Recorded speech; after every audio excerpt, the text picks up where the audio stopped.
Welcome back to the channel. So if you watch my dash camera install on the Lexus IS350, you might have seen where I complained about the lighting I have in my garage. And that was when I had the house built.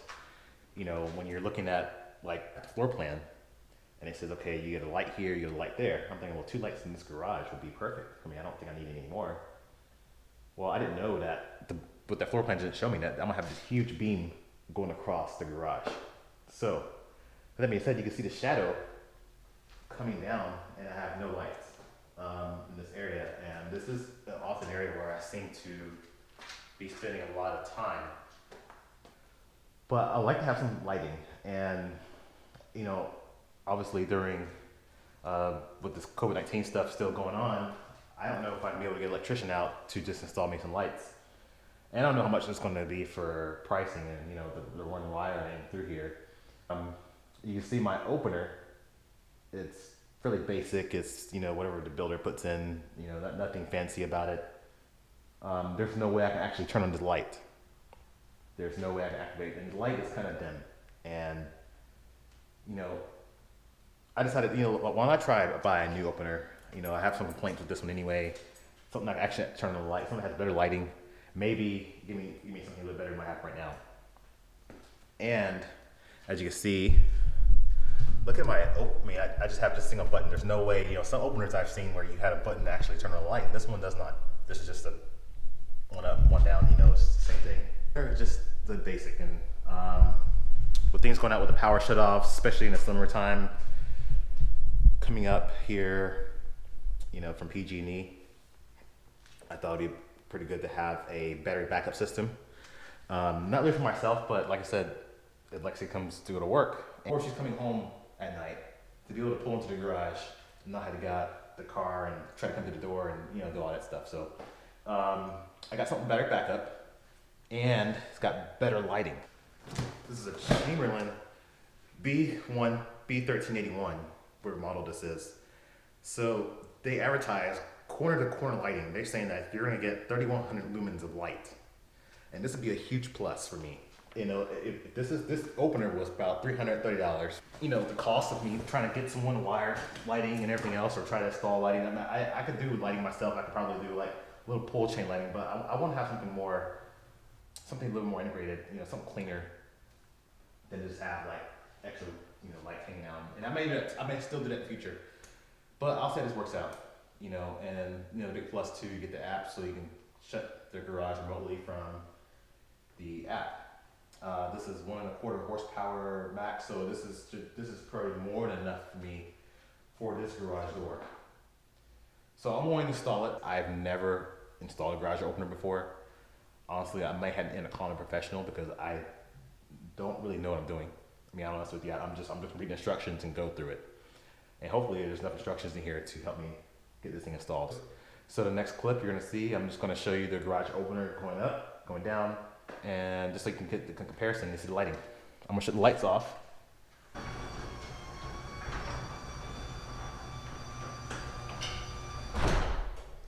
But this is the amount of lighting I get.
So I got everything unboxed. Just reading over the instructions. Looks like it has everything I need just in case I was putting a brand new opener in Looks like reading the instructions in the beginning, it says the header bracket needs to be replaced unless I'm already replacing a Chamberlain, Craftsman, or Liftmaster system, which mine is a Genie. So I can't reuse that bracket. It's going to have to be with a brand new one and have the drill holes. So I just double check, make sure I have everything I need. Here's all my tools. I think I'm all set. So I'm going to go ahead and get started with it. And we'll go from there.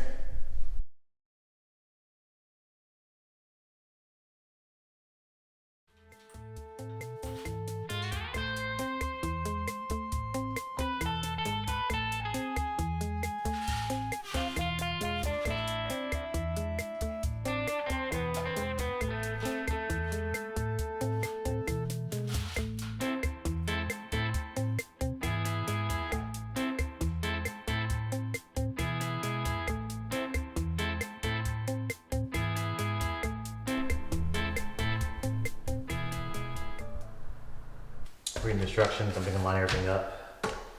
It's like putting together some Legos or something somewhere.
the lights on that thing.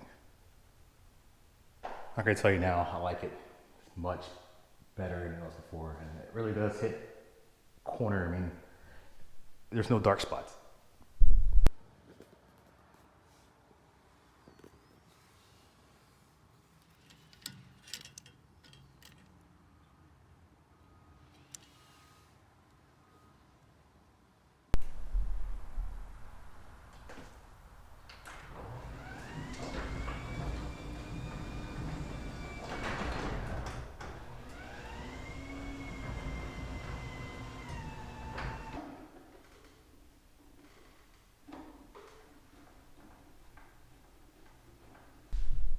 So let's test. I just unplugged it, so I'm gonna see if it opens the garage.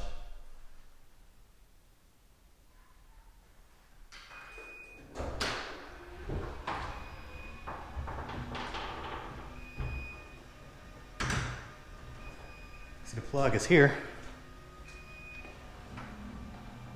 So this is all battery power. A little slower. So I'm supposed to let it charge first. So one of my favorite features with this, the opener, motion sensing light.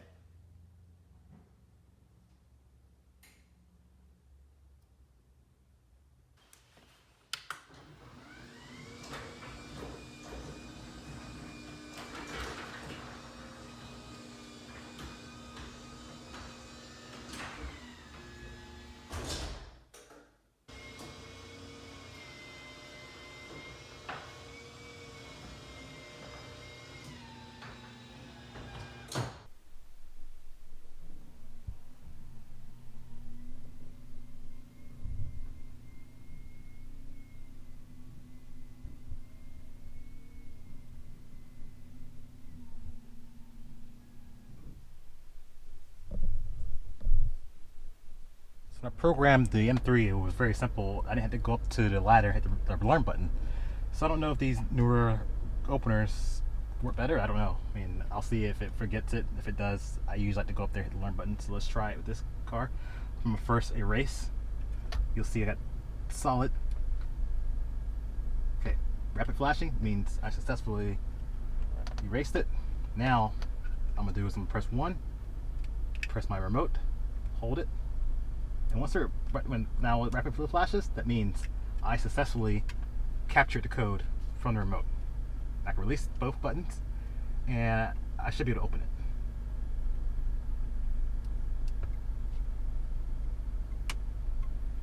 Now, if your remote doesn't open, but you did get the first step by getting rapid flashes, what will happen is you have to go up to get a ladder, get up to your motor unit, press either it's like a circular button or a square button. It'll say learn. You would hit that and then come back to the car and then press and hold this or your preset button, and then you're all good to go.